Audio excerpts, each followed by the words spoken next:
კვირეულის ფარგლებში ახალგაზრდა პედაგოგთა კავშირმა კიდევ ერთ თეატრალურ დასს უმასპინძლა. ბერიკები ოზურგეთელი მაყურებლის წინაშე სპექტაკლით ჯინსების თაობით წარსდგნენ.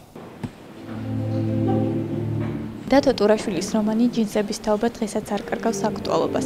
წარუმატებლად დასრულებული ქართველი ახალგაზრდების მცდელობა გაეტაცებინათ თვითმფრინავი და წასულიყვნენ ამერიკაში.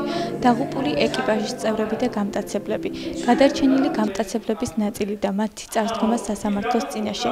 განთავისუფლებული ფეხმძიმე გოგონა და საბჭოთა ხელისუფლების მიერ გამოტანილი სასჯელის უმაღლესი ფორმა დახვრეტა. ტერორიზმის ბრალდებით დაპატიმრებულთათვის. თეატრალურმა სკოლა სტუდია ბერიკებმა ყველა ის კადრი გააცოცხლა მაყურებლების წინაშე, რომელიც 1993 წლის 18 ნოემბერს მოხდა. სპექტაკლმა დამსწრე საზოგადოების დიდი მოწონება დაიმსახურა. აქტუალებული ვარ და ახლაც ემოციებში ვარ. მართლა ფანტასტიკური სპექტაკლი იყო და სამწუხაროდ ოზურგეთი არ არის განებივრებული ასეთი კარგი სპექტაკლებით. მით უმეტეს როცა ჩამოსული სტუმრები ასრულებენ ასეთ ცნობილ თემაზე სპექტაკლს და დიდი მადლობა მათ ასეთი დიდი სიამოვნების მონიჭებისთვის.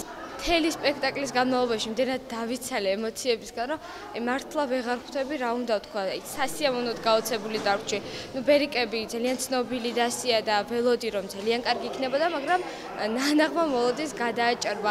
ჯინსების თაობა ძალიან პოპულარული წიგნი გახლავთ, მოგეხსენება თვითონ ისტორიაც ძალიან მტკივნეულია ქართველი საზოგადოებისათვის და მგონია რომ ეს თემა დახურული არ უნდა იყოს პირიქით გაივლის რაღაც გარკვეული დრო და ხშირად დაუბრუნდებიან ამ თემას.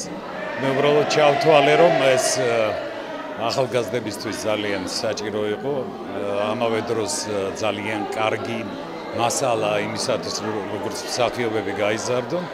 რთული იყო იმის გამო რომ კარგად უნდა ამესახა და როგორც რეალობაში მოხდა პირველ რიგში იმ თვალსაზრისით უნდა დამენახებინა მაყურებლისთვის და ჩემგან ყველანაირად ცდელობა არ დავაკლე და დანარჩენი მაყურებელმა უნდა განსაჯოს რა თქმა უნდა. ღონისძიება ახალგაზრდა პედაგოგთა კავშირის მიერ იყო ორგანიზებული.